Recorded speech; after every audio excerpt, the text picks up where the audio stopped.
In nomine Patris et Filii et Spiritus Sancti. Amen. Mga kapatid, tayo muli nagbabalik sa ating gawain o sa ating pagpapahayag. Tayo po'y magpapatuloy na sa ating ginagawa o sa ating binabasa ang Ebanghelyo ni Nicodemus. Nasa ikasyam na yugto na po tayo o part 9. Nawa sa oras ito tayo bago magsimula tayo magbigay ng panalangin sa Ama, sa Anak at sa Banal na Espiritu Santo. Amang Diyos, dumadalangin po ako sa oras ito sa pamamagitan ng Panginoong Kristo at gabay ng Banal na Espiritu Santo. Pagpalain nawa ang bawat sa ng kaligtasan mula yung papawid, pandagat, panlupa man. Diadalangin ko rin po ang bawat sa ng kagalingan sa bawat may coronavirus o anong uri man ng sakit na merong nakadapo sa isang tao. At nawa pagpalain nawa kami ng aming pangangailangan sa pang-araw-araw, pagkain spiritual, physical man. Ito ay aking hiningit, dinadalangin sa inyo, Ama, sa pamagitan lamang ng Panginoong Kristo at gabay ng Banal na Espiritu Santo. Maraming salamat po, Ama, Anak at Banal na Espiritu Santo, sapagkat nasa inyo lamang po ang kapurihan, kadakilahan, kalawalhati at kapangyarihan magpakailanman. Sa nawa tayo magpapatuloy, mga kapatid. Nasa ikasyam na yugto na po tayo, ang Ebanghelyo ni Nicodemus. Nung magkagayoy, umupo si Pilato sa kanyang trono upang parusahan. Kaya't nag-utos siya at si Jesus ay dumating sa harap niya at nagdala sila ng korona ng mga tinik at iniligay sa kanyang ulo at isang tambo sa kanyang kanang kamay. Nang magkagayoy, ipinasya niya at sinabi sa kanya, ang iyong bansa ay nagsasabi at pinatotohanan laban sa iyo na nais mong maging isang hari.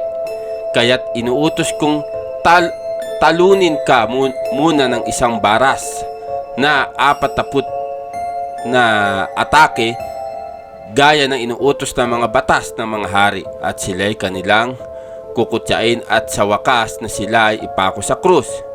Kabanata 10. Kung gayon, ang hatol ng hinggil sa epekto nito, kung gayon ang maipasa ni Pilato, sinimulan ng mga Hudyo si Jesus. Ang ilan ay may mga ugat, ang iba ay may kanilang mga kamay, ang iba ay may kanilang mga paa. Ang ilan ay dumura rin sa kanyang mukha. Kaagad, kung gayon, inihanda nila ang krus at ibinigay ito sa kanya at lumipad upang maglakad sa daan. At sa gayon ay sumasabay, dala ang krus. Napunta siya hanggang sa pintuan ng lungsod ng Jerusalem. Ngunit habang siya mula sa maraming mga suntok at bigat ng krus ay hindi makalakad, ang mga Hudyo ay mula sa sabik na hangarin na ipako nila siya sa lalong madaling panahon, kinuha ang krus mula sa kanya at ibinigay sa isang tao na nakikilala nila, si Simon na pangalan, na mayroon ding 2 anak na sina Alexander at Rufus. At siya ay mula sa lungsod ng Cyrene. Ibinigay nila ang krus. Kung gayon, sa kanya, hindi dahil naawa sila kay Jesus at nais nilang magaan ang bigat, ngunit dahil sa sabik nilang nais, tulad ng sinasabi, upang patayin siya ng mas mabilis. Sa kanyang mga disipulo sa makatuwid sumusunod si Juan doon. Pagkatapos, siya ay lumipad sa ina ng Diyos at sinabi sa kanya, saan ka naparito na hindi ka naparito upang tingnan kung ano nangyayari? Sumagot siya, ano nangyari? Sinabi ni Juan, alamin ang mga Hudyo ay humawak sa aking guro, at dinala siya upang ipako sa krus. Nang marinig ito, ang kanyang ina ay sumigaw ng malakas na tinig na nagsasabi, anak ko, anong kasamaan ang ginawa mo na ikaw ay dadalhin ka upang ipako sa krus? At siya ay bumangon na parang nabulag at nagpunta sa daan na umiiyak. At sumunod ang mga babae sa kanya, si Marta at si Maria Magdalene at Salome at iba pang mga birhen, at kasama din si Juan. Kung kailan napunta sila sa karamihan ng mga tao, sinasabi ng ina ng Diyos kay Juan, nasaan ang aking anak? Sinabi ni Juan, nakita mo ba siya na nagdadala ng korona ng mga tinik at nakagapos ng kanyang mga kamay?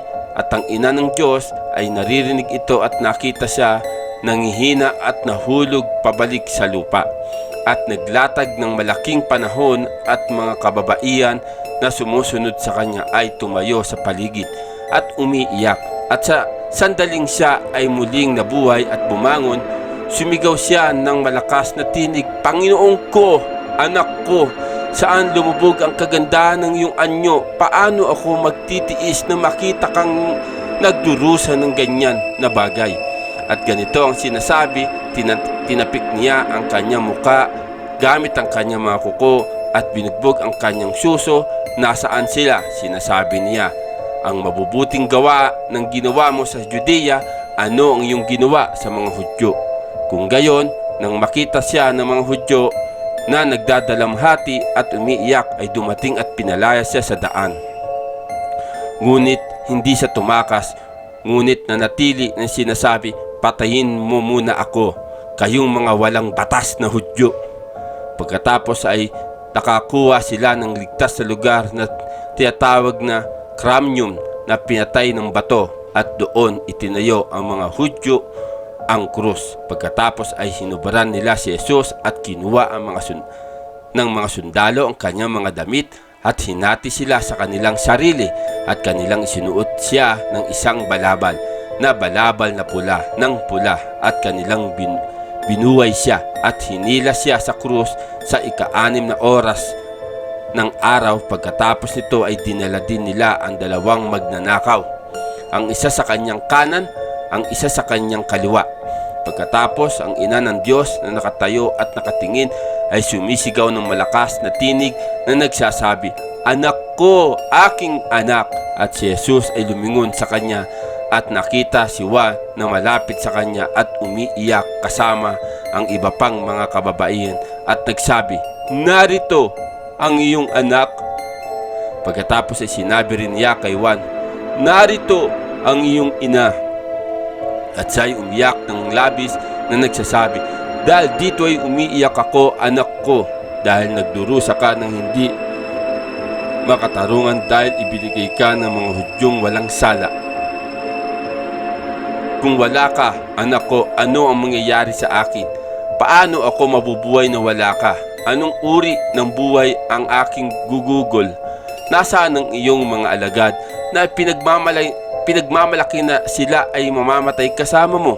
Nasaan ang mga pinagaling mo? Paano walang nahanap na makakatulong sa iyo?" Tumitingin sa krus at sinasabi niya, "Yumuko, o krus, upang ako ay yakapin. At halika ng aking anak na sinusuko sa mga suso na ito." Pagkatapos ng kababaihan ng paraan na hindi pa alam kaysa sa sumuko ang krus, nais kong ibagsak ang aking mga braso sa aking anak. Yumuko ang krus upang ako ay magbid ng paalam sa aking anak na tulad ng isang ina. Ang mga Hudyo na nakarinig ng mga salitang ito ay lumapit at humimok sa malayo na siya at ang mga babae at si Juan. Pagkatapos ay sumigaw si Jesus ng malakas na tinig na sinasabi, "Ama, huwag tumayo laban sa kanilang ang kasalanan, sapagkat hindi nila nalalaman ang kanilang ginagawa." Pagkatapos ay sinabi niya, "Nauuwaw ako." At pagkatakay tumakbo ang isa sa mga sundalo at kumuha ng espongha at pinuno ito ng apdo at suka at inilagay ito sa isang tambo at pinainom kay Jesus. At kapag natikman ito, hindi na niya ito inumin.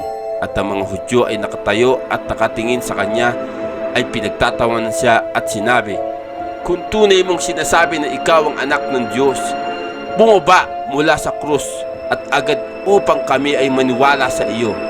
Ang iba ay nagsabi na nanunuya at ang iba ay saklolo niya, ang iba pa ay pinagaling niya at pinagaling niya ang mga may sakit at paralitiko at katingin at mga demonyo, bulag, pilay, patay, at siya mismo ay hindi mapagaling.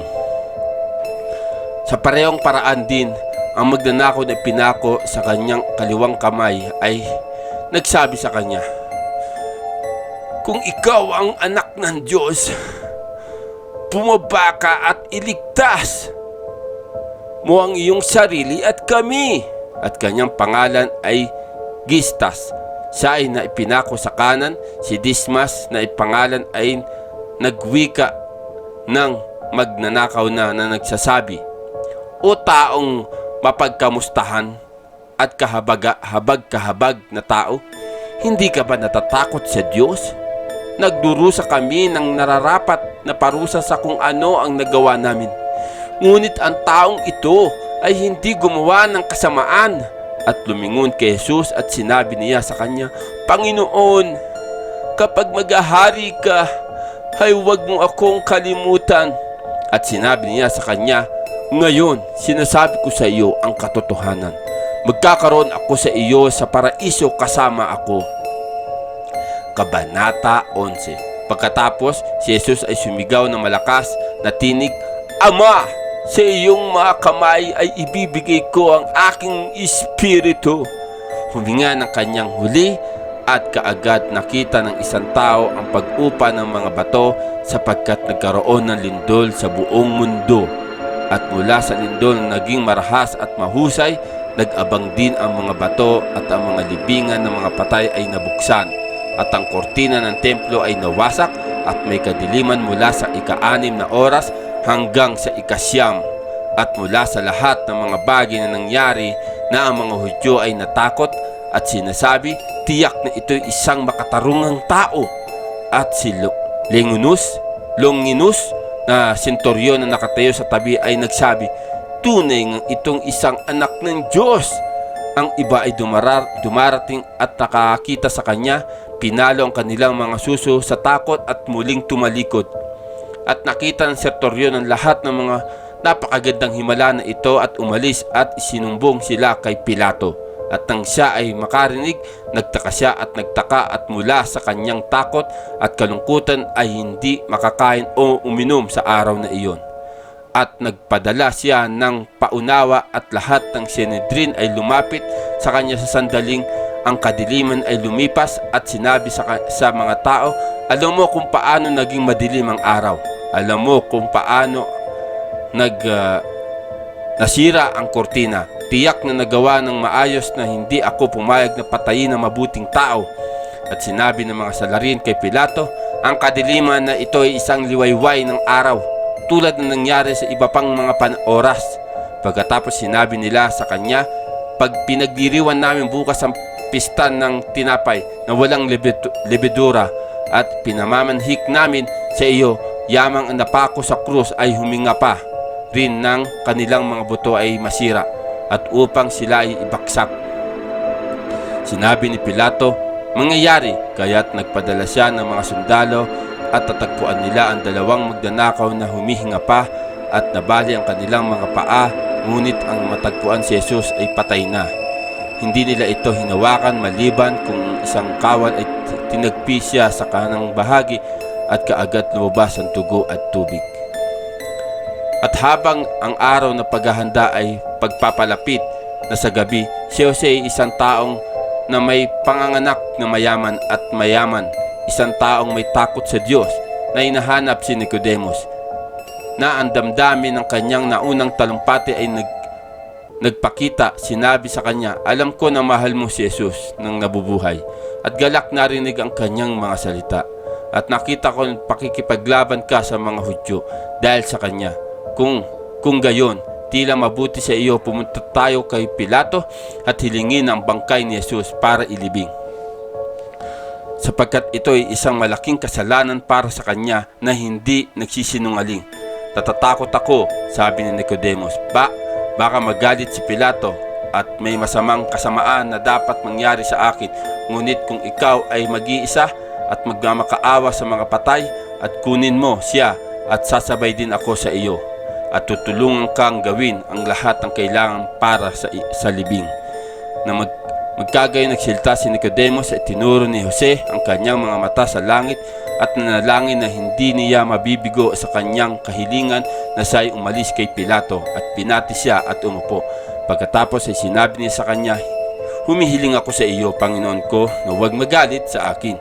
Kung hinihiling ko na anumang bagay na taliwas na kung ano ang mabuti sa iyong kataas-taasan." Sinasabi niya, "Ano ang hinihiling mo?" Sinabi ni Jose, Si Jesus ang mabuting tao na sa pamamagitan ng pagkapaot sa mga Hudyo ay kinuha upang ipako sa krus. Siya humihiling ako na ibigay mo ako sa libing, sinabi ni Pilato, at kung ano ang nangyari upang mayahatid namin upang paparangalan muli ang bangkay na kanyang laban sa kanya, katibayan na pamimeste ay dinala ng kanyang bansa at hinala ng kunin ng kaharian ni Cesar, at sa gayon ibinigay tayo na hanggang sa kamatayan.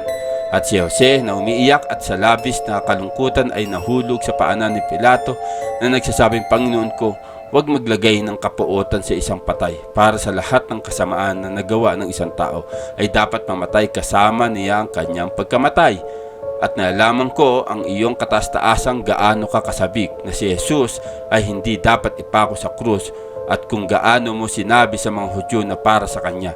Ngayon ay humihikayat at muli sa galit, at sa wakas kung paano mo hinugasan ang iyong mga kamay at pinahayag na hindi ka makikisama sa mga nagnanais na siya ay patayin.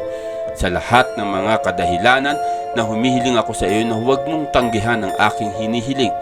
Si Pilato sa makatuwid nang makita si Jose na nagsisinungaling at humihiling at umiiyak, at